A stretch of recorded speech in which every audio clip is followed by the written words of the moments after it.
Hi, everyone. Welcome to another KE Report webinar. This webinar is being produced in conjunction with Focus Communications. My name is Corey Fleck, and I am your host for this webinar. We are featuring TriStar Gold, traded on the TSX Venture Exchange under the symbol TSG, and on the OTCQX under the symbol TSGZF. I am joined by the President and CEO, Nick Appleyard. To bring everybody up to speed, TriStar Gold is focused at the Castelo de Sonhos project in Brazil. Now, Nick and I have already conducted one of these webinars a little under a month ago that focused on the PFS and optimization. This webinar very much focused on exploration. Now, Nick, welcome to another webinar. And everybody who is tuning in, you can ask questions through this webinar platform by using the chat or Q&A function. I will monitor those as Nick walks through some of the slides in a leapfrog presentation and interject those questions throughout the webinar. Now, Nick, I'm going to fire up the presentation here, but before we get into it, just give everybody a general overview of what you want to get across here in terms of the exploration potential at Castelo de Sonhos. Yeah, Corey, no, thanks, and thanks for having me again. Today, what I really want people to understand is obviously we've been focusing a lot on the pre-feasibility study, and that is a major step forward and a critical milestone in developing a project, and it is the sort of the heart of the value today. But I don't want people to forget that there's still a lot more exploration to do. So we sort of want to talk about the different exploration areas on the project, the potential scale of the project, and where we might be drilling later in the year. Okay, over to me. All right, Nick. Yeah, you walk us through it, and everybody, yes, just send in your questions. We already have a couple questions that we'll get to, but I'll let Nick run through most of this presentation first.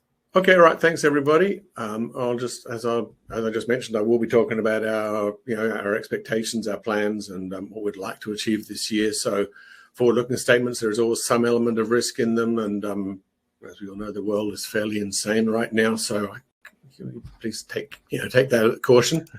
Yeah, that's saying it lightly there. Yeah. Just a quick recap on the company. TriStar, we've got Castelo de Sonhos right in the center of Brazil. Very strong team. We've got a large reserve, 1.4 million ounces. The project has been doing really nice, moving forward really, really well. And, we couldn't be happier with the way things have gone in Brazil and the advances on the project. As I said today, I just sort of wanted to take a step back and look at what else there might be, because there are sort of business things to contemplate as to whether you keep doing exploration now or you start advancing permitting and feasibilities. So we'll just look at the exploration today. First, very quick recap where we are with the PFS. As I said, we've got 1.4 million ounces of reserves and great economics. So there is a really good project there. So also, if we focus on the exploration, don't forget that there is a really good asset already at the heart of this moving forward. So, quite controllable capex limits. US MPV 321 for a rate of return there, and all in sustaining at $900 an ounce. As we mentioned, the world's a little crazy right now, but one thing it's done is it's shot gold up well over $1,900 and briefly over $2,000. So our PFS was at $1,550, and we just wanted. I have been asked, by a few investors what this number was, so I figured we'd show everyone. $1,900, you're making a 50% rate of return. $2,000, you're at 54%. If we just scale up the revenue from the old project, obviously you would actually scale the whole project and those numbers would probably be better or completely different from that again. But it just shows you this is a really, really good project at these IRRs. At this price now, it's already a good project. And, if you move up to where we are today in spot price, it's even better. Nick, are there any quick comparisons you can make in terms of the IRR to any other assets or deposits that are well known? I know we are going to talk exploration, but that question quickly came in. Yep. I didn't have any off the top of my head. I mean, I know that, everything I've done through my career, once you're making a post-tax rate of return of over 20%, you're in a very, very good company and very select company. So that's the way I always think of it. If we can get it over that hurdle, it's looking really good. And there are very few projects that can show that at this stage. Once you've got over the hurdle of putting capital in, then it becomes a little easier. But for us to be at, I think we're at 28% at $1,550 gold post-tax. So at spot price now, you've got to be well over 40% rate of return, and that would put it in a very select group of projects. Yeah, I also use that about 20 to 25% post-tax IRR as kind of the barometer for judging these projects. But Thank you for that there, Nick. Yeah. So just to start, this is on exploration, so that means we've got to go back to geology. Castello de Sonios is a paleoplacer. Most geologists haven't worked on many paleoplacers or any. There are numerically quite few around the world, but when you find them, they're nearly always really, really large.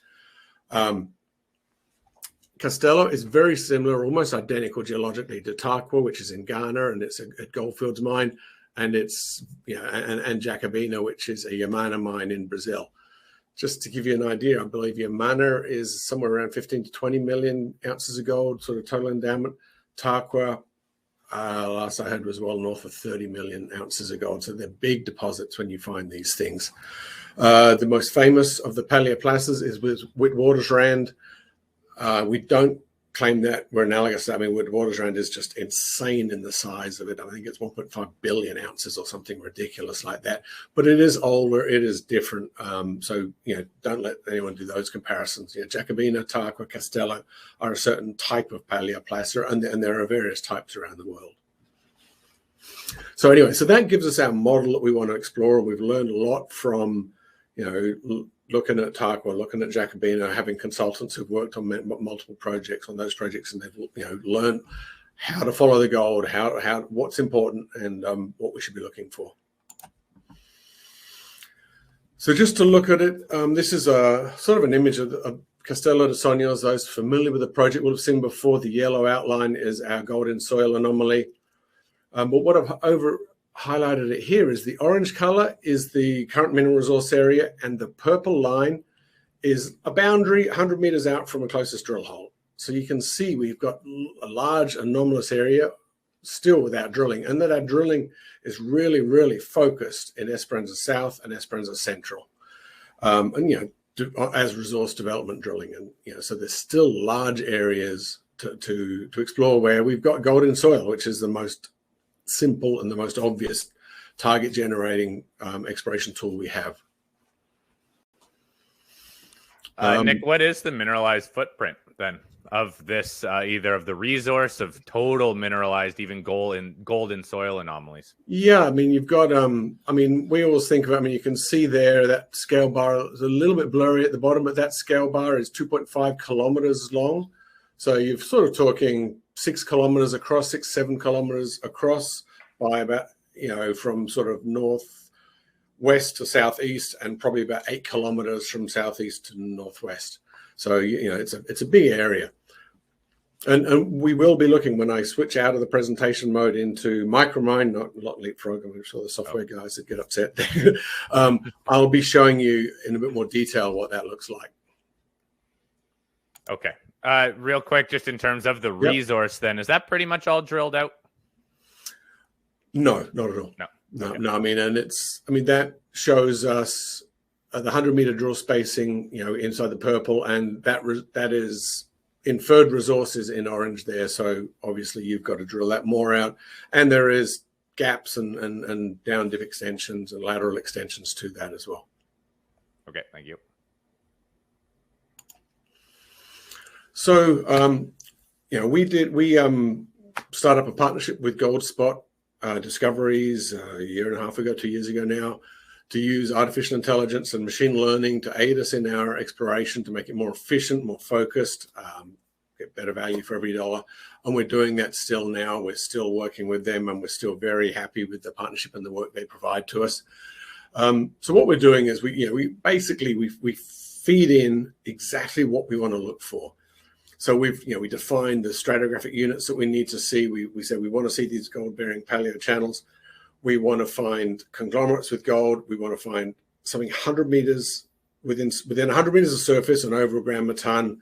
And we sort of feed this information back to them and say, this is the target we want you to find. It's not just like open running a computer and it comes up and says, oh, there might be a bit of gold over there. We're very specific on what we want to find, where we want to find, even to the point where we go, we don't want steep dipping structures. We want shallow dipping structures because that's more amenable to open pits and you get more ounces per vertical meter out of a shallow dipping structure than a steep dipping one. So all of that information is fed into the algorithms and the computer program that I must admit is way beyond me to generate what we want to do. And I'm going to very quickly just talk through that process before I get on to the actual targets themselves. So what we've done, what we've learned at Costello is geochemistry is probably the most critical factor. So we do for acid digest ICP on every sample we take now. And from that, machine learning kicks in and gives us these geostratigraphic or conformable units. Basically, it's lithology, but it's based on geochemistry, and that's what you can see on this left-hand picture here. You can see that we see these nice conformable structures which are consistent over long distances. A geologist couldn't do that visually because the sediments look very similar, but with the ICP, it becomes quite easy. So from that, from those assays, and then from some of the clever work the Goldspot do, again, it's beyond me. They can generate 3D plan, which is this here looking at in the middle. And then obviously we cut sections through that, look at our drill holes. Firstly, our geologists are checking everything. Occasionally, things like artificial intelligence does throw out some crazy answers. Not as often as I thought it would, but it happens. So we check it. And we actually also then, once we're happy with it, those units then get used in our resource modeling and all of our exploration planning, to look for the same units, where we're going to find them, where should we be drilling in the future. So Nick, in terms of building out these targets with the AI, how successful has this been in the past? Or is this going to be the first time that you guys drill these AI targets, let's call them? No, before we drilled some of the last drill program, the AI was kicking in. It's a little hard to see. It's a small image, but the image on the left, if you see how consistent those units are, that's something that for us was spectacular, because when we tried doing it visually with geology, it was very hard to do that, to build up this level of detail and mapping. So it gives us the stratigraphic units. And now we're working on, within those units, you get a lot of detail on them. So you can actually see with undulations, which would actually be a channel, and that's where your high-grade gold is going to be sitting. So this will be the first, obviously every time you get more detailed, you get more information. This will be the first time we've got enough information to actually chase the undulations, to chase the channels themselves within the units.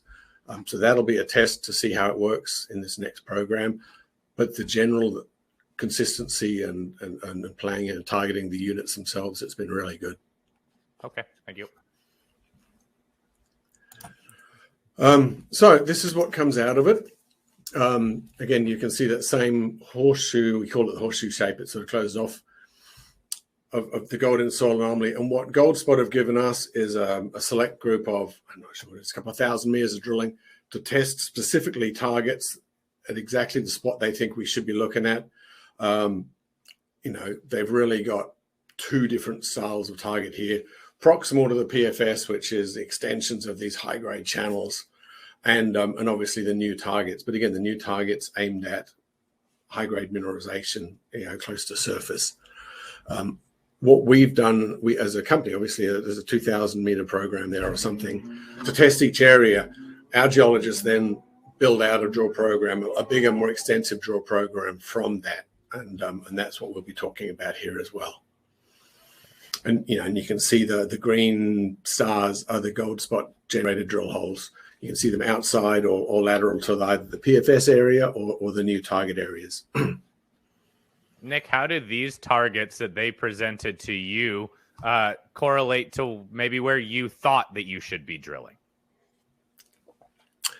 Some of it, obviously they're within the gold geochem, so we would have gone there anyway. That makes it makes a lot of sense for the targets to the west. what they do is they get us more accurate, hopefully, and a better chance of going right into the prime unit first time, rather than having to do long cross sections to try and map out and find your way of where you are when you're in an area with no drilling and unlimited surface exposure. So that's there. And then with the work in and around the pre-feasibility area, this apparent ability now to see the undulations in the layers, which seem to be tracking the channels and the high-grade zones, is something completely new that we could never have done on our own. And if that works, and I mean, I can't see why it won't, because it's a very logical project, deposit this one, that'll be a really nice change, because in the past we were just drilling the right unit and occasionally hitting the channels. Now we can target the channels and see where they're going. So okay, so it saves money and time, essentially. Basically, yeah. It's just a refining. You're getting more information out of the same data, and that's really what the AI gets you. Got it. Thank you. So just a few pictures of the project there. I mean, that for those who haven't seen, that's the conglomerate in the front and center, and on the top right is the some of the old GetInfo workings. So at this point, what I'll do is I'm going to switch into our software project. Into our software and Micromine, and give you a walk through the program in a little bit more detail. Here, Nick, maybe just a quick question on how much money you will spend on exploration this year. That will depend on how much we have, but like we said, the gold spot program here is a couple of 1,000 meters. Then our geologists have added another 10,000 meters of drilling that they would like to do in pure exploration, and then there's probably, once we get into it, 40,000 meters of infill to be done as part of the feasibility study. So that's the sort of the total program, and it sort of depends on the timing of the funds. Okay. Can you see that Micromine window now? Yes, that looks good to me. Okay, so again, this is that same view of the project, and I ask everyone to have a little bit of patience with me. I used to be a master at running this, but as a CEO now I get less chance. Castello Sogna's village is down here, just to give you an idea where we are. The same horseshoe shape from the gold soil anomaly. If I can turn that off, you can actually see the pits in here. And what I'm going to do is give you another view of this, to show you the information that we actually get from Gold Spot, and that goes into all of our planning and all of our thinking on how to run this project. But it is interesting because it gives you a very good understanding of what this project actually looks like underground. So here we go. So here we're just way off to the west of the project still here. And we'll just turn on that. So that is the dots you can see there now are the actual individual soil samples. I've turned them, I prefer them to the contours for this sort of work, because it shows you, where golds come from a little bit more accurately. And what I'm going to do, I'm just going to start pulling back through this project and start explaining what we're seeing here. You're seeing the subsurface geology as I sort of peel back the surface. And what we see is that just here now, we're getting into Esperanza South. Generally, this red unit or this blue unit, you find associated with mineralization, and the units in between them around, but they're pretty good markers for understanding where you're at. So what you see is you got the blue unit here coming straight into the middle of the Esperanza South pits, and then it goes underneath the whole plateau, comes back up on the other side. Again, you've got 2.5 kilometer scale bar there, so a good 5-6 kilometers away. Surfaces again, and what do we find? We find gold in soils on the surface there. I mean, if you actually showed that anomaly, it'd be there, but you've got gold values in the surface there, no drilling whatsoever to support it. I will mention that it looks like the gold is in the soils is a lot less here than on this side. It could be less, we don't know, but it's also partly to do with this flatter dip. You get a bigger intersection of the surface. But anyway, I will keep moving this back here. And this is why, when we talk about how much gold is there, you've got to remember when the 1.4 million ounces is in these pits here. that go down. Let's see if I can get the depth of them. This sort of deep, down to this level here. Nothing down here is considered. This is one deposit that keeps going underground, underground, and then resurfaces on the other side. And you can see gold in soils here. These green drill holes are the gold spot drill holes that they've come up and planned in. You can see they're sort of targeting a certain horizon there above the blue unit, and the blue unit coming in here, and we've got gold probably above it there and above it here in the middle. And that's where, what we're targeting. But the total mineral endowment, there's got to be huge, because there's going to be, it's highly hard. Well, it's hard for me to understand how you can have gold at the west end here, and then 6 kilometers over on the east side, when the same unit outcrops, you've got a lot of gold in it, and there's nothing in between. So you would imagine that same gold deposit has trends all the way across, so that's what we talk about there, is potentially open pit, potential for this later on in life, because there's so much gold in the ground here. Our job is to find the areas where it's most economic and where the shallow open pit high margin material is right now. So okay, because that portion on the left where it dips deeper, you're not targeting that because you're thinking it might be too deep. Well, it's going to come shallow here. It's going to be steeper, so you're going to get less ounces per vertical meter. It'll go, your pits will get deep too quickly, but there's definitely potential there. And it could be that if it's this steep, that's where you've got your open pit potential. Underground mine, steep dipping unit is a favorable sort of way to do that. Or you can end up with a 80-meter deep pit, still mining all of this stuff, because you can see that soil anomaly just keeps on going all the way through the hills here. So that's going to be all the way. It's this stuff right at the bottom here, which is probably a kilometer deep, which is too deep for any open pits. But, open pits can easily come to 150 meters deep, which is, just down here. But that's also gives you a pretty good idea of the scale of this property. This is the optimized pit here for Esperanza South. And, there you go. That's probably 100 meters deep, that pit there, and it's just touching the surface. I mean, there's so much more there below. And this is what I wanted to show you, what this deposit looks like underground. It is one deposit, and that's what's really aided our understanding, and the AI work that Goldspot have done for us have allowed us to model, describe to them what we understand and how this deposit was formed. And now we've got this amazing model where we can target, even here's a good example. There's a fluctuation in the unit, and Goldspot say, well, here, the conglomerate, the great hosted units are going to be shallow enough for you to target, and maybe bring that pit into here, and you open up this whole area. It would be a really nice extension to these pits, That is interesting. Any indication on if there could be higher grade aspects to this, or that just really depends on the drill results then? We know the grade varies through the deposit. I mean, obviously there's some nice grades in Esperanza South. There are, in general, lower grades in Esperanza Center.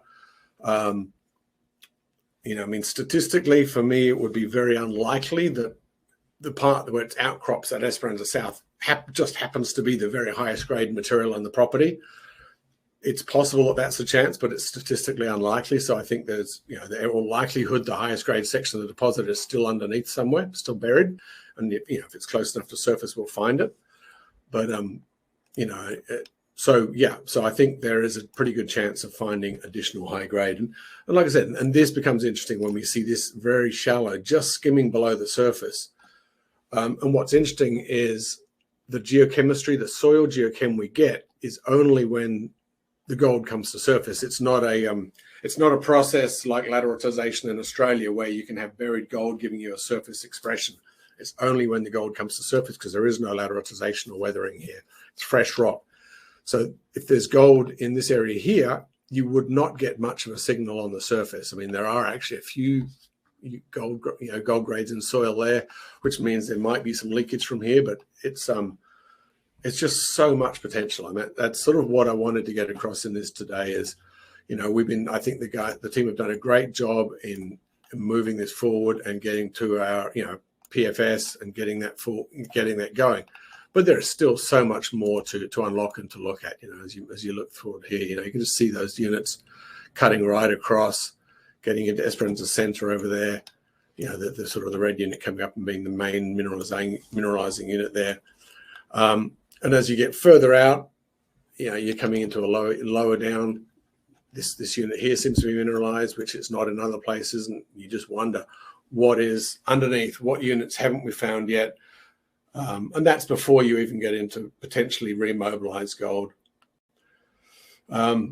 So I will just quickly turn off the soils. So you can see that those green marks there are the gold spot drill holes. And as I said, our team have sort of followed up with these green to sort of effectively take the same program, but add more to it and add obvious extensions, obvious filling in of, maybe some inferred resources to indicated, and obvious extensions of this pit. Like here, I can imagine they see gold, which is the purple there. That's the main part of the ore body there. And the geologists have put these green holes to extend that pit out, green holes here to extend these pits down here. That's simple work that effectively anyone can do, because it's just extending what you already know. So that's where we got the sort of the gold spot targeted program, looking at specific new targets, specific areas, really targeting channels, targeting new ore bodies. And our drill program is on top of that. We would do the gold spot first, obviously, just doing normal extension to areas where we're fairly confident things just extend and keep going. Okay, so that's pretty straightforward there, Nick. We're drilling by resources to extend them. What about some of these other far off holes, like we're seeing in the top right corner of the map here, the more blue sky potential of finding new resources, new ounces, not just extending on what you already know? Yeah, well, that's what's interesting. I mean, if there's light green ones in the top right there. If we tilt this a bit better so we can see a bit better. The gold spot holes, they would open up something completely new in this area. And then, the idea would be you drill those few holes. I would have to do a bit of research they've obviously targeted, they've gone, well, there's a soil anomaly there. This gold's come from somewhere. We need to find where it is. So that's looking in a new unit, because this unit here, it generally hasn't been mineralized in other places. So they're looking at a completely new target, and they've got 6 or 7 holes up there. And, if they hit, it's a completely new target in a new horizon, which would generate, obviously a follow-on drill program to add those resources. But, for me, again, the important thing is the guidance, that very strong guidance we gave them, is that we want things within 100 meters of surface. So they've gone, okay, well, here's spots where we think, you're going to find that. Actually, this is Esperanza East. You can see the little tiny Esperanza East pits there. Gold Spot have been helping us because, we were having some issues on exactly working out where the gold was going there. And they've said, look, this is the spots to drill. This is where we think those channels and those, orientations are going. So, that would just add on massively into that area. Yeah, well, and that's the whole blue sky. I think that's why some people are interested about that, because it could change the overall project. Do you have a general idea of what the allocation is going to be then between drilling around pits to grow that mineralization versus some of these more blue sky holes, more exploration holes? We don't at this point. It'll be very much driven by funding and timing. Actually, I was just going to try and do another. So we don't have that allocation worked out yet.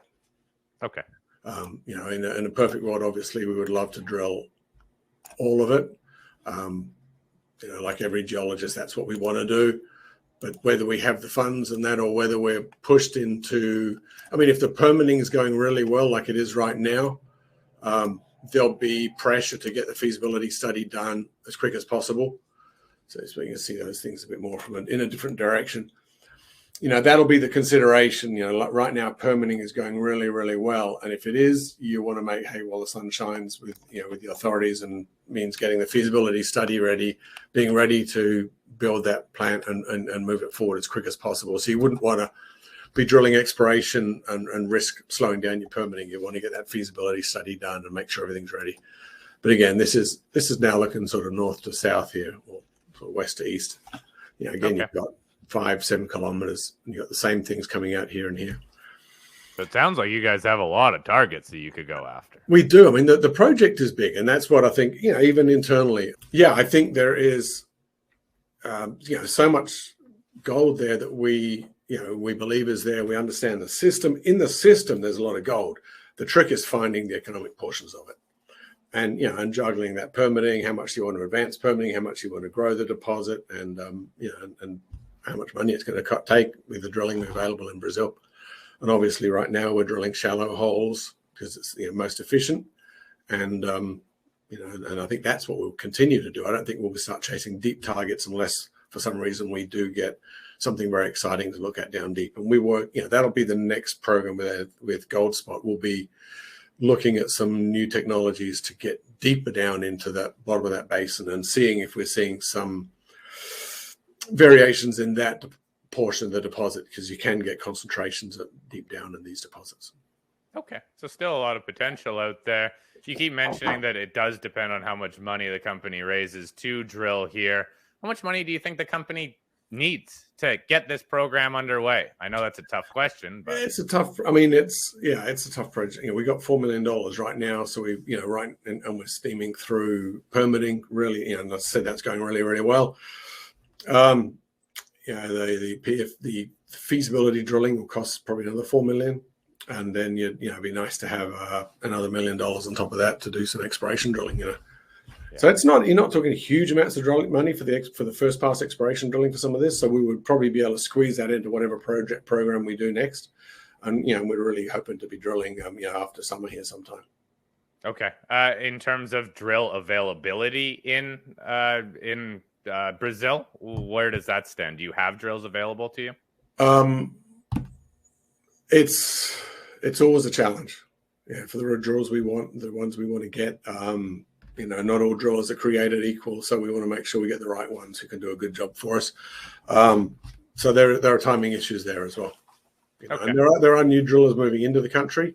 I'm really hoping that happens very soon, and we can get a bit more competitive market going as far as the RC drilling, which is what we want to do because it's generally fastest and cheapest. And if it's not cheapest, it's not worth doing. Fair. Another question that came in. I understand that the project that you currently hold is large, but does anybody hold the land around the project? What information can you give us there? No, most of it around it is farming country. There are empty concessions around us, and when you advance your concessions in Brazil, you claim a large exploration area, and as you go through the 3 years, 6 years, then the Brazilian sort of scoping study you have to do, the pie. You're generally reducing the size, and so most of around us is where we've had a look at stuff on the ground and dropped it, and it's still sitting there.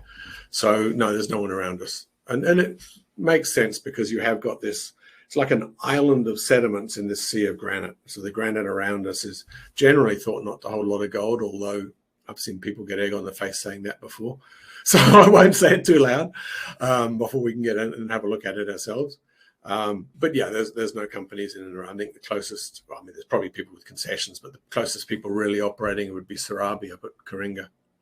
Okay.